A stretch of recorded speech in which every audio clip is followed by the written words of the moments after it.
आज आपका 11 अक्टूबर का जो द हिंदू का एडिटोरियल है उसमें बात की गई है आने वाले असेंबली इलेक्शंस को लेके कुछ अपने विचार रखे हैं एडिटर साहब ने। और आप टाइटल पढ़ पा रहे हैं हाई स्टेक। हाई स्टेक का मतलब क्या है? यहाँ पे इन इलेक्शनों में ऊंचे दाव लगाए जा रहे हैं और मेनली ऊंचे दाव दो पार्टी के रिगार्डिंग बताए गए हैं, कांग्रेस और बीजेपी। तो यहाँ पे हम देखते भी हैं कि आज का जो एडिटोरियल है वो उन्होंने लिखा है ऑन असेंबली इलेक्शंस, जो हमारे लोकसभा के चुनाव हैं इन फाइव सॉरी जो विधानसभा के चुनाव हैं, असेंबली विधानसभा को बोलते हैं हमारी। तो 5 स्टेट्स में इन नवंबर 2023 नवंबर 2003 में जो आपके 5 विधानसभाओं के जो चुनाव हैं, तो उनको लेके ये आर्टिकल लिखा है। और इसका सब टाइटल है ए रिजुवेनेटेड कांग्रेस। रिजुवेनेट का मतलब क्या होता है? किसी के अंदर से फिर से जान या जोश या जीवन डाल देना। तो हम इसे क्या कहेंगे? जो हमारी पुनर्जीवित क्या बोलते हैं इसे, जो हमारी पुनर्जीवित कांग्रेस है, यानी कि कांग्रेस को भी एक दो स्टेट में जो जीत मिली है उसके अंदर फिर से जान पड़ी है। तो वो टेक ऑन का मतलब क्या होता है? मुकाबला करना। ये फ्रेजल वर्ब है, टेक और ऑन मिलके एक साथ मीनिंग देती है। जैसे आपने सुना होगा क्रिकेट में अक्सर यूज किया जाता है, India will take on Australia. तो इसका मतलब होता है कि इंडिया और ऑस्ट्रेलिया का मुकाबला होगा। यहाँ पे मुकाबला या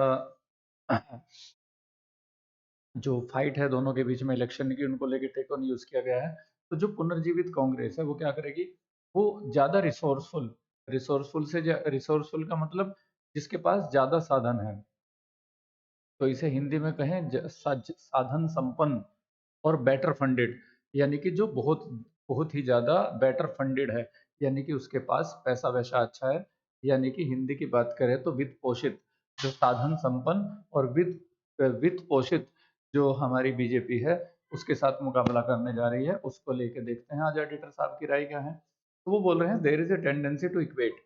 इक्वेट करने की टेंडेंसी है, मीन्स समान बनाना, यानी कि उसके जैसा समझ लेना। या इसका सीधा सा मतलब हम यहाँ पे इस कॉन्टेक्स्ट में लेंगे मान लेना, यानी कि एक टेंडेंसी है मान लेने की, किसको? इलेक्शंस को, to the 5 state of Chhattisgarh, Mizoram, Madhya Pradesh और राजस्थान और तेलंगाना।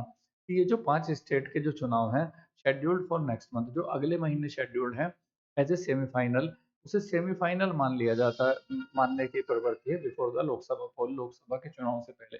यानी कि एक टेंडेंसी है कि ये जो 5 स्टेट का जिक्र किया है उससे लोकसभा चुनाव से पहले, तो उन्हें क्या मान लिया जाता है? उन्हें हम एक सेमीफाइनल मान ले जाते हैं, जो हमारे नेशनल इलेक्शंस होंगे, यानी कि जो लोकसभा के चुनाव होंगे। But it is wrong to do so, लेकिन ऐसा करना गलत है एडिटर साहब के साथ। क्यों? क्योंकि मोस्ट हैव पॉपुलेशन, क्योंकि इसमें ज्यादातर लोग क्या करते हैं? ज्यादातर के पास पॉपुलेशन है, यानी कि जो ज्यादातर स्टेट्स हैं इनकी जो पॉपुलेशन है, दैट राइवल, जो राइवल करती है। राइवल का मतलब प्रतिस्पर्धी या विरोधी। विरोधी होता है, जैसे हमने कहा हमारा राइवल, राइवल जो हमारे प्रतिद्वंदी होते हैं। जैसे इस मार्केट में इधर कपड़ा बेचने वाले की दुकान है, इधर भी सेम कपड़ा बेचने वाले की दुकान है, तो ये क्या हो गए? एक दूसरे के राइवल हो गए, विरोधी हो गए, एक दूसरे के प्रतिस्पर्धा, प्रतिद्वंदी हो गए दोनों के। तो वो क्या करते हैं? इन स्टेट की जो पॉपुलेशन है जो राइवल करती है, दैट ऑफ मेजर कंट्रीज, हमारे कंट्री की जो मेजर पॉपुलेशन है, जो मुख्य, जो ज्यादातर पॉपुलेशन है, राइवल का। तो दैट क्यों लगाया है यहाँ पे? दैट लगाने का मतलब यहाँ पे पॉपुलेशन को कह रहा है, क्योंकि देखो उसने क्या कहा? मोस्ट हैव पॉपुलेशन, इनमें ज्यादातर जो है पॉपुलेशन ऐसी रखते हैं, दैट राइवल, जो राइवल करती है। तो दैट का मतलब यहाँ पॉपुलेशन है। और फिर वो क्या कह रहे हैं कि कहीं से वो राइवल करती है? दैट ऑफ मेजर कंट्रीज, यानी कि जो जो हमारे मुख्य, तो यहाँ पे मुख्य स्टेट्स है, जो ज्यादातर स्टेट्स हैं उनकी पॉपुलेशन से, दैट यहाँ पर उनके पॉपुलेशन से लिखा है, क्योंकि इन स्टेट्स में जो पॉपुलेशन है वो दूसरी अदर पॉपुलेशन से क्या करती है? विरोध रखती है। तो इन्हें हम लोकसभा के चुनाव के सेमीफाइनल के रूप में नहीं देख सकते, क्योंकि इसका मतलब ये नहीं है कि जो पॉपुलेशन स्टेट लेवल पे किसी पार्टी को वोट दे रही है, तो हम टेक फॉर ग्रांटेड ले लें कि वो लोकसभा में भी उन्हें वोट चुनाव करेगी, क्योंकि लोकसभा के हित अपने अलग होते हैं लोगों के, और जो असेंबली के इलेक्शंस होते हैं उनमें वोट डालने का अपना एक अलग चॉइस होती है। तो वो क्या कहते हैं कि एक तो ये जो पॉपुलेशन है उसका आपस में विरोध होता है, and have specific electoral concerns. और इन सारे के अलग अलग इलेक्टोरल इलेक्टोरल कंसर्न्स होते हैं, जुड़ाव होते हैं या अलग अलग संबंध होते हैं। यानी कि जो वोटर होता है वो लोकसभा में किसी और थोट से वोट देता है, और अपने जो विधानसभा के चुनाव होते हैं अपने स्टेट के होते हैं उसमें उसके थोट कुछ और होती है, उसके अलग इलेक्टोरल यानी कि चुनावी कंसर्न उसके या जुड़ाव या संबंध अलग होते हैं। तो यहाँ पे वो इस बात का विरोध कर रहे हैं कि इन्हें लोकसभा के चुनाव से पहले सेमीफाइनल के रूप में नहीं देखा जाना चाहिए। फिर वो बोल रहे हैं what distinguishes this particular cycle of election. What, जो चीज क्या करती है, डिस्टिंग्विश करती है, मींस अलग करती है किसको, इस विशेष चक्र को। ये जो पर्टिकुलर साइकिल है, विशेष चक्र जो है, क्योंकि 5 साल में विधानसभा का चक्र पूरा हो जाता है, 5 साल में लोकसभा का। तो हर बार ऐसा ही होता होगा ना कि लोकसभा के चुनाव से पहले इन 5 स्टेट के चुनाव पड़ते होंगे ठीक पहले। तो ये जो साइकिल है, जो पर्टिकुलर साइकिल है इलेक्शन का, is a very largely bipolar nature. ये क्या होता है, बाइपोलर नेचर का होता है। बाई किसे रिप्रेजेंट करता है, दो, और पोल क्या होते हैं, ध्रुव, किसी चीज के दो सिरे। जैसे धरती के भी आपके नॉर्थ पोल और साउथ पोल होता है।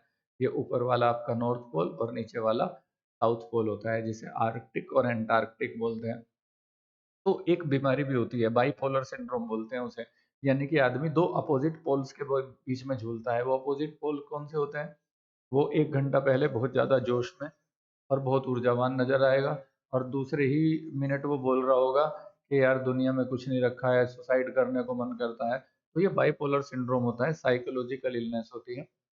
तो बाइपोलर, तो वो कहते हैं कि इसमें इलेक्शन जो है, इन स्टेट में जो इलेक्शन की नेचर होती है वो बाइपोलर होती है, यानी कि दो ध्रुवीय इलेक्शन होते हैं।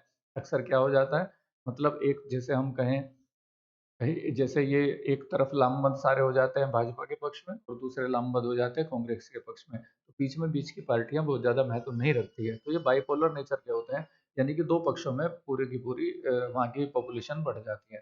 तो वो बोलते हैं कि इस पर्टिकुलर साइकिल इलेक्शन के जो डिस्टिंग्विश करता है, जो इसे अलग करता है, इज, अब इसका मतलब वो है, देखो व्हाट, यानी कि वो चीज जो इन इलेक्शन, इस पर्टिकुलर साइकिल को इलेक्शन के अलग करता है, वो है क्या है, द लार्जली बाइपोलर नेचर। ये क्या होते हैं, ये इलेक्शन बाइपोलर नेचर के होते हैं, of the contest between the Bharatiya Janata party and the Indian national Congress. और इन स्टेट में क्या होता है, अक्सर एक कॉन्टेस्ट होता है किसके बीच में, भारतीय जनता पार्टी और इंडियन नेशनल कांग्रेस। तो एक पोल भारतीय जनता पार्टी, दूसरा पोल इंडियन नेशनल कांग्रेस। तो यहाँ पे क्या होता है, ये दो पोल के बीच में इलेक्शन होता है, इन थ्री ऑफ देम, इनमें से, इन 5 में से 3 स्टेट में ऐसा होता है। फिर क्या कहते हैं, with regional parties being significant.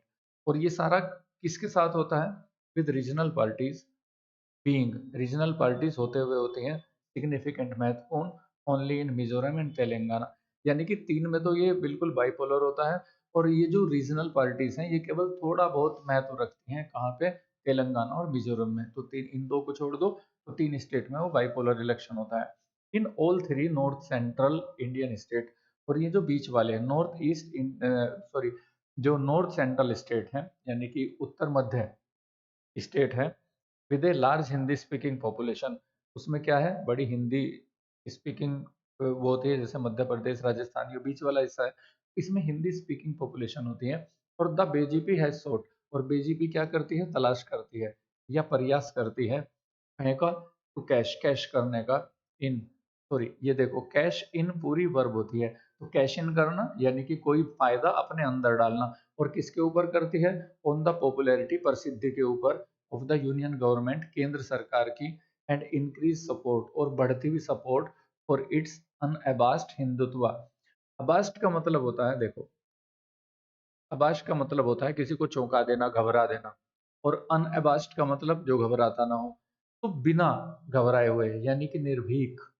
और हिंदुत्व आइडियोलॉजी, हिंदुत्व जो आदर्शवाद है उनका, जो हिंदुत्व उनकी विचारधारा है, आइडियोलॉजी को क्या बोलेंगे यहाँ पे, विचारधारा, हिंदुत्व वाली। तो यहाँ पे सेंटेंस को समझने की कोशिश करते हैं।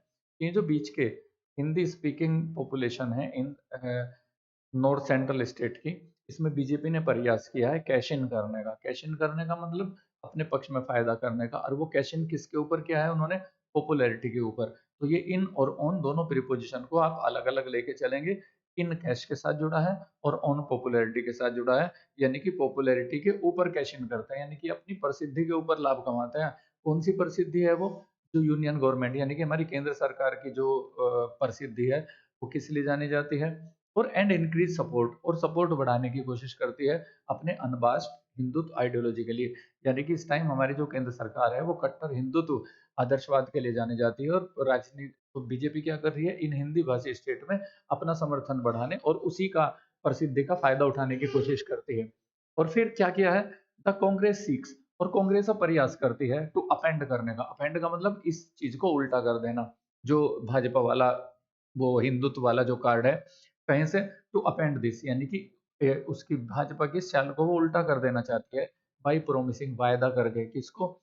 द कास्ट सेंसस, जातिगत जनगणना का, and focusing on it's record, और अपने रिकॉर्ड पे फोकस करके, ऑफ इम्प्लीमेंटिंग, इम्प्लीमेंट करने का मतलब होता है किसी योजना का कार्यान्वयन, यानी कि उसे लागू कर देना। वेलफेयर मेजर्स, यानी कि जो कल्याणकारी योजनाएं हैं, वेलफेयर, जो कल्याणकारी जो मेजर्स हैं, जो उपाय हैं या जो योजनाएं हैं, और उनको इम्प्लीमेंट करके, तो यानी कि तो इन तीन स्टेट में भाजपा क्या कर रही है, वो अपनी कट्टर हिंदुत्ववादी छवि को बुलाने की कोशिश करेगी, और कांग्रेस उसे पलट देना चाहती है अपने जातिगत जनगणना का वायदा करके, कि अगर मैं इलेक्शन में आता हूं तो जातिगत की जनगणना कराऊंगा, और जो वेलफेयर स्टेट है उनका मैं क्रियान्वयन करूंगा। तो ये दोनों को लेके वहां पे बाइपोलर स्टेट बन जाती है। और वो क्या करते हैं, और कांग्रेस ऐसा किसके थ्रू कर रही है, थ्रू ये लिस्ट ऑफ कमिटेड गारंटीज, और उसमें वो एक लिस्ट दे रही है लोगों को, जिसमें वो एक कमिटेड गारंटी ले रही है। कमिटेड का मतलब वो प्रतिबद्ध है किसी काम को करने के लिए, यानी कि पूरा दर इरादा लिए हुए है। तो इस तरह से कांग्रेस उसको अपोज करने की कोशिश कर रही है। इन राजस्थान, अब राजस्थान की बात करें तो chief minister Ashok Gehlot remains, वो बने हुए हैं अभी भी पॉपुलर, प्रसिद्ध, on account of his governments welfare measures, यानी कि उनकी सरकार ने जो कल्याणकारी योजनाएं चलाई हैं उनको लेके वो अभी भी थोड़ा सा पब्लिक में फेमस बने हुए हैं। बट हिज एमएलए, लेकिन उनके जो विधायक हैं, do not enjoy the same confidence, उनके अंदर इतना कॉन्फिडेंस नहीं है। एंजॉय करने का मतलब होता है, यहाँ पे एंजॉय करने का मतलब मजा लेना नहीं होता। एंजॉय करने का मतलब ये भी होता है कि आपके पास कोई चीज है।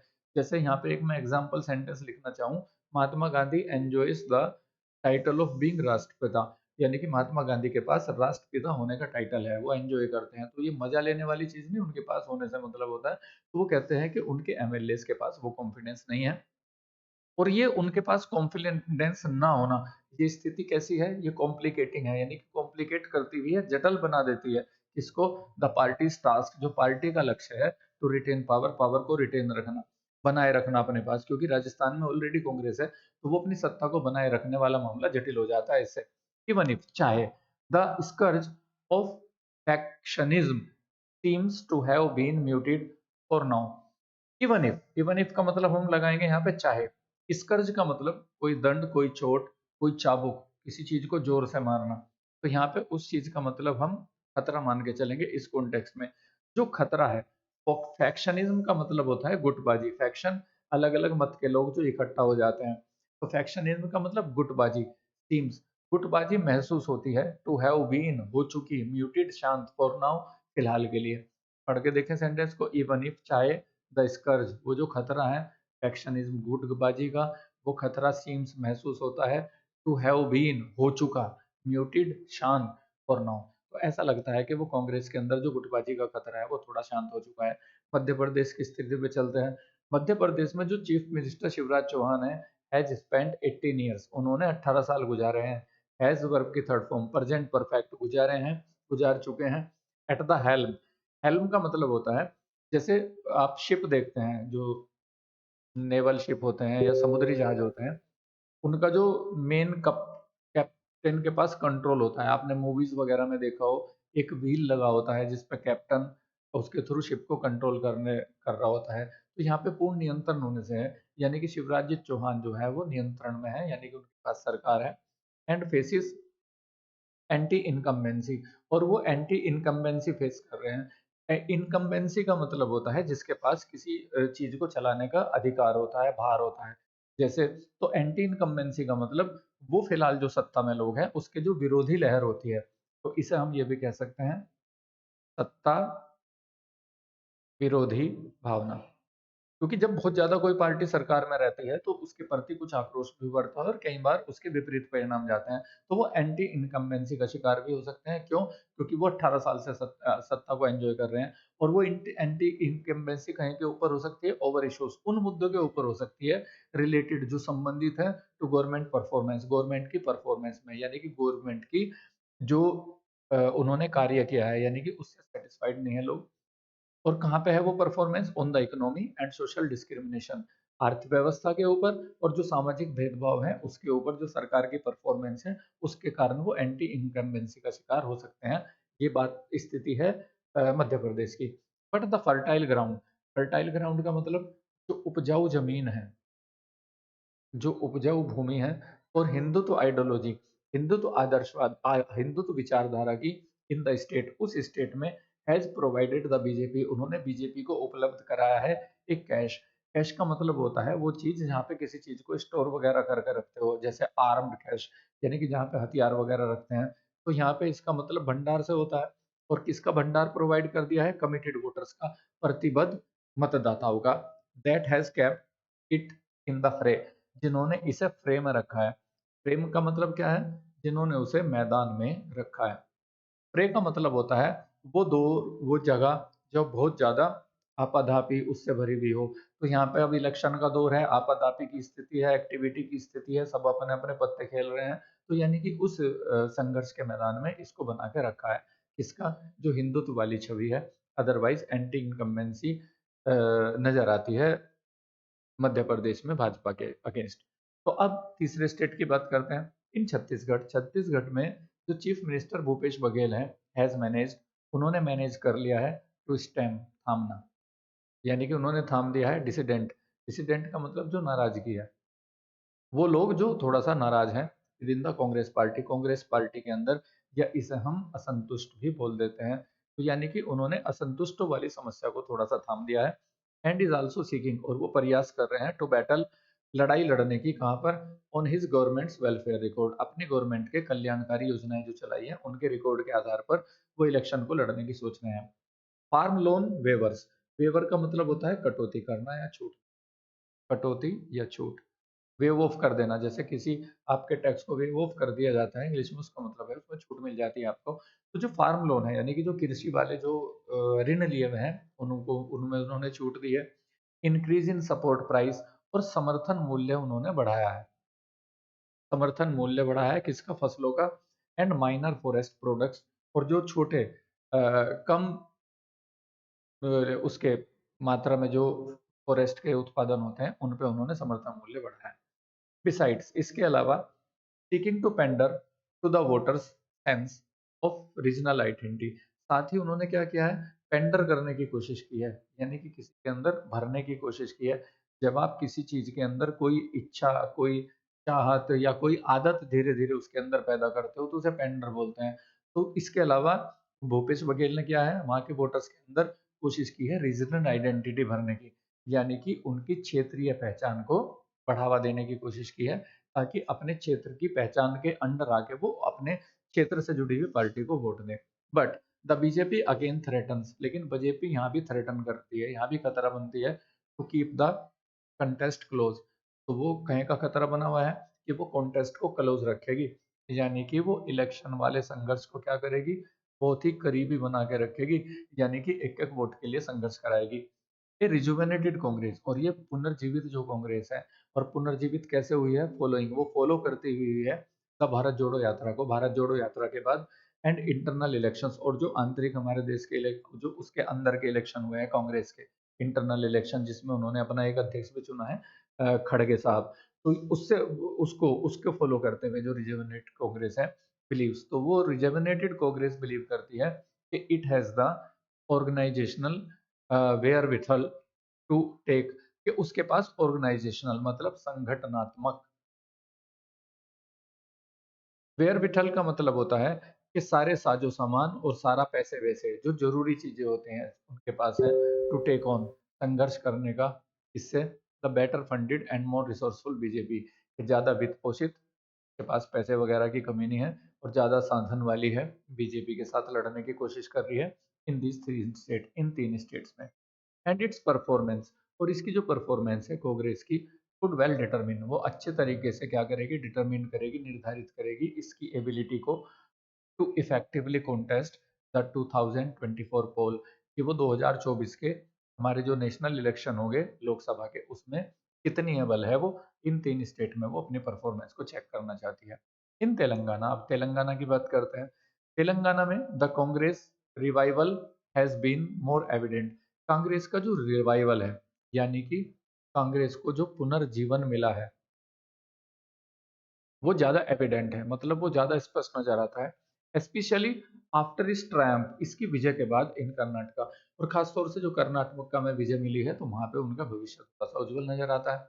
द ग्रैंड ओल्ड पार्टी, ये सबसे पुरानी जो पार्टी है, नाउ एक्सपेक्ट, अब उम्मीद करती है, टू प्रोवाइड, कि वो उपलब्ध कराएगी, यानी कि सामने रखेगी ए टफ फाइट, कड़ा संघर्ष फॉर द रूलिंग भारतीय राष्ट्रीय समिति विद द बीजेपी। वो किसके साथ टफ संघर्ष देगी यहाँ पे तेलंगाना में? भारतीय राष्ट्रीय समिति के साथ, जो वहाँ की लोकल पार्टी है, और with the BJP relegated to the role of spoiler. और बीजेपी का रिलेगेटेड क्या होगा, यानी कि बीजेपी का वहाँ पे रोल होगा स्पॉइलर का, यानी कि बिगाड़ने वाले का, यानी कि वो वोट को तोड़ के क्या कर सकती है, वो रोल बिगाड़ सकती है। तो कांग्रेस को लगता है कि हमारी वोट तो सेम रहेंगी, तो भाजपा अगर वहाँ पे वोटों में सेंध लगाती है, तो वो इसकी भारत राष्ट्रीय समिति की वोटों में सेंध लगाएगी। अब यहाँ क्या होता है, the emergence of the Zoram People's Movement, ये जो इमरजेंस था, यानी कि जो उदय था इसका, तो यहाँ पे हम जो उदय की बात करते हैं, तो उदय किसका? जोरम पीपल्स मूवमेंट का। ये जो रामथंगा वहाँ के नेता है पुराने, तो उसने क्या किया है, उस मूवमेंट ने चेंज कर दिया है द इक्वेशन, समीकरण को, इन मिजोरम, मिजोरम में। अब मिजोरम की बात करते हैं। प्रोमिसिंग, प्रोमिस करते हुए ए थ्री कॉर्नर्ड फाइट, वहाँ पे तिकोनिया लड़ाई हो गई है in the traditionally two party system, जो परंपरागत टू पार्टी सिस्टम था, यानी कि पहले वहाँ पे दो पार्टी के बीच में संघर्ष रहता था, लेकिन जब से यहाँ पे जोराम पीपल्स मूवमेंट उभरा है, तो इन्होंने क्या किया है, यहाँ पे दो पार्टी सिस्टम जो है वो बन गया। ट्रेडिशनल होता था, लेकिन अगवा के बाद त्रिकोणीय संघर्ष हो गया। But chief minister Zoramthanga of the ruling Mizo national front, तो जो रूलिंग वहां पे जो शासन है मिजो नेशनल फ्रंट पार्टी का, उसके जो मुख्यमंत्री हैं जोरामथंगा, वो क्या करते हैं, वो उम्मीद करते हैं the overhang of the Manipur situation, Manipur की सिचुएशन में ओवरहैंग, ओवरहैंग का मतलब होता है जैसे कोई चीज मेन हिस्से से थोड़ी सी बाहर निकल के लटकी रह जाती है, तो यहाँ पे बढ़त से मतलब है। तो वो उम्मीद करते हैं कि हमें बढ़त मिलेगी of the Manipur situation, Manipur की सिचुएशन की, एंड हिज गवर्नमेंट्स पोजीशन, और उसकी गवर्नमेंट की पोजीशन की, टू फेवर हिज पार्टी, उसकी पार्टी को फेवर करने की। तो वो भी वहां पे सोच रहे हैं कि हमारी स्थिति अच्छी रहेगी मणिपुर में। तो दिस इलेक्शन आर, ये जो इलेक्शन आर नो सेमीफाइनल, तो ये इलेक्शन कोई सेमीफाइनल नहीं है, but the stakes are high. हाँ, लेकिन ये की है कि यहाँ पर दांव बड़े ऊंचे लगे हैं, ठीक है ना, for the two national parties in in the फ्रे, यानी कि इस मैदान में दो जो नेशनल पार्टी हैं, उनके दांव बड़े ऊंचे हैं, कांग्रेस के और भाजपा के, यानी कि वहां पे दोनों अपने अपने हथियार वो दिखाना चाहती है। अगर कांग्रेस को यहाँ पे एक दो स्टेट में अच्छी बढ़त मिलती है, तो 2024 के जो हमारे लोकसभा के चुनाव हैं, उसमें वो ज्यादा मजबूती, ज्यादा कॉन्फिडेंस के साथ भाजपा के सामने जाने की उम्मीद करेगी। तो आने वाले इलेक्शन और इसको लेके, मतलब आज का जो मुद्दा मेन रहा है, अगर हम एक प्रीसी की बात करें, कि नॉर्मली ये होता है कि ये जो, अगर हम इसकी प्रीसी तैयार करने की बात करें, तो कहाँ से जाएंगे आप? तो नॉर्मली क्या होता है, ये एक इलेक्शन का चक्र होता है, जिसमें लोकसभा चुनाव से पहले हमारे 5 स्टेट के इलेक्शन होते हैं। इसे एक टेंडेंसी है ये देखने की कि वो लोकसभा से पहले एक सेमीफाइनल माना जाता है, लेकिन यहाँ एडिटर साहब की राय उसके विपरीत है, और वो अलग अलग स्टेट में बताते हैं कि कहाँ पे कांग्रेस की अच्छी मजबूती है, कहाँ पे क्षेत्रीय पार्टी की अच्छी मजबूती है, और वो फाइनली ये कहते हैं कि लोकसभा के जो इलेक्शन होते हैं और जो स्टेट के इलेक्शन होते हैं, वहाँ पे लोगों का माइंडसेट वोट देने के पीछे अलग होता है। तो इन चीजों को बिल्कुल भी सेमीफाइनल नहीं माना जाना चाहिए। ये आज के एडिटोरियल का मेन सार है, और कल फिर मिलते हैं नए एडिटोरियल के साथ। तब तक हैव अ ग्रेट टाइम।